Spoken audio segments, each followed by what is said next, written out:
Bienvenidos al nuevo comentario de la Hora Silenciosa 2021, donde líderes juveniles de todo el mundo estarán participando con nosotros. En el día de hoy tendremos a... Hola, ¿cómo estás? Te habla Juan desde Argentina y hoy vamos a estudiar un pasaje fantástico en el libro de los Hechos. Lucas detalla cómo Dios había obrado de una manera maravillosa aún a pesar de la persecución y la muerte de hombres y mujeres por dar testimonio de su fe. Una división simple del libro de los Hechos podría ser el Evangelio en Jerusalén, capítulo 1 al capítulo 7, el Evangelio llegando a Judea y a Samaria, capítulo 8 al capítulo 12, y el Evangelio hasta lo último de la tierra, desde el capítulo 13 al capítulo 28.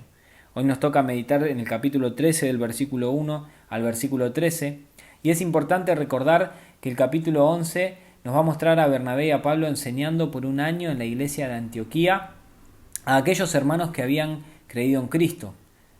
Por último, los dos versículos últimos del capítulo 12 nos muestran a Bernabé y a Pablo volviendo de entregar una ofrenda en Judea, pero también cómo a pesar del hambre, la muerte y la oposición, la palabra de Dios crecía y se multiplicaba. Pero como te dije antes, aquí vamos a ver Antioquía como el centro de las misiones hasta lo último de la tierra. Es por eso que vamos a leer ahí en capítulo 13, versículo 1, y dice: Había entonces en la iglesia que estaba en Antioquía profetas y maestros: Bernabé, Simón el que se llamaba Níger, Lucio de Cirene, Manahem el que se había criado junto con Herodes el tetrarca, y Saulo. Ministrando estos al Señor y ayunando, dijo el Espíritu Santo: Apartadme a Bernabé y a Saulo para la obra que los he llamado. Entonces, habiendo ayunado y orado, les impusieron las manos y los despidieron. Versículo 4 dice: Ellos entonces, enviados por el Espíritu Santo, descendieron a Seleucia, y de allí navegaron a Chipre. Y llegados a Salamina, anunciaban la palabra de Dios en las sinagogas de los judíos. Tenían también a Juan de ayudante. Y habiendo atravesado toda la isla hasta Pafos, hallaron a cierto mago, falso profeta, judío, llamado Bar Jesús, que estaba con el procónsul Sergio Paulo, varón prudente. Este, llamando a Bernabé y a Saulo, deseaba oír la palabra de Dios, pero le resistía Elimás, el mago, pues así se traduce su nombre, procurando apartar de la fe al procónsul. Entonces Saulo, que también es Pablo, lleno del Espíritu Santo, fijando en él sus ojos, dijo: Oh, lleno de todo engaño y de toda maldad, hijo del diablo, enemigo de toda justicia, ¿no cesarás de trastornar los caminos rectos del Señor? Ahora pues, he aquí la mano del Señor está contra ti, y serás ciego y no verás el sol por algún tiempo. E inmediatamente cayeron sobre él oscuridad y tinieblas, y andando alrededor buscaba quien le condujese de la mano.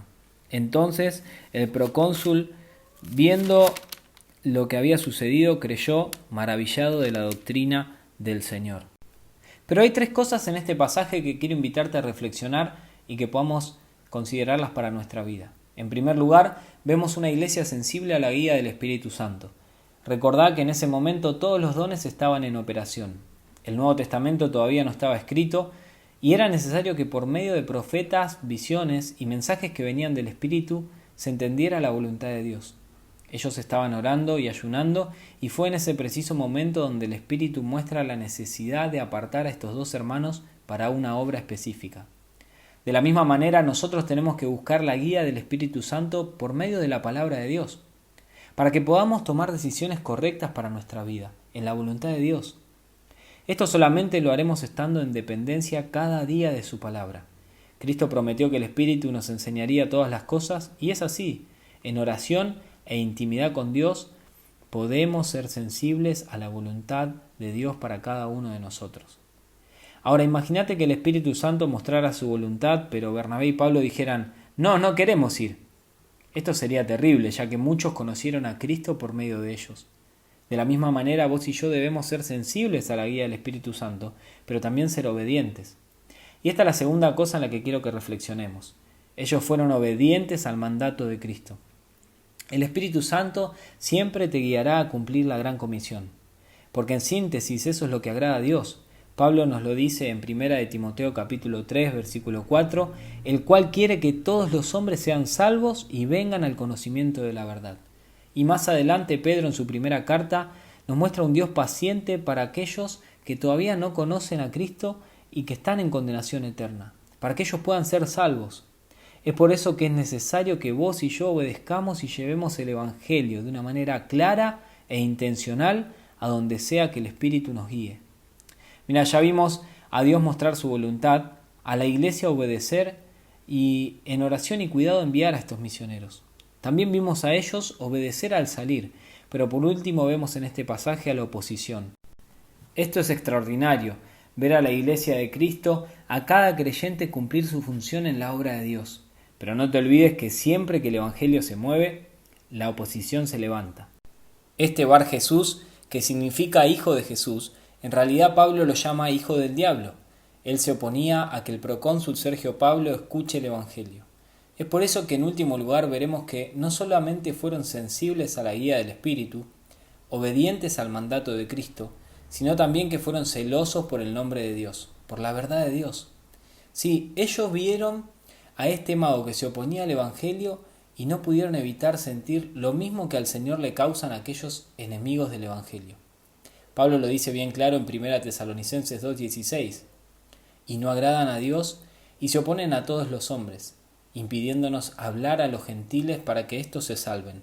Así colman ellos siempre la medida de sus pecados, pues vino sobre ellos la ira hasta el extremo. Hermano y hermana queridos, vivimos en un mundo lleno de oposición, lleno de aparentes verdades, pero debemos ser celosos por el nombre de Dios y levantar en alto la verdad, siendo jóvenes, hombres y mujeres que buscan la guía del Espíritu Santo, obedientes al mandato de Cristo, pero firmes en la verdad de Dios.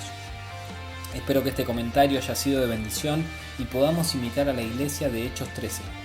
Recordá que este comentario no reemplaza tu tiempo a solas con Dios, así que te animo a que escribas las cosas que Dios te hable y estés listo para practicarlas. Dios te bendiga.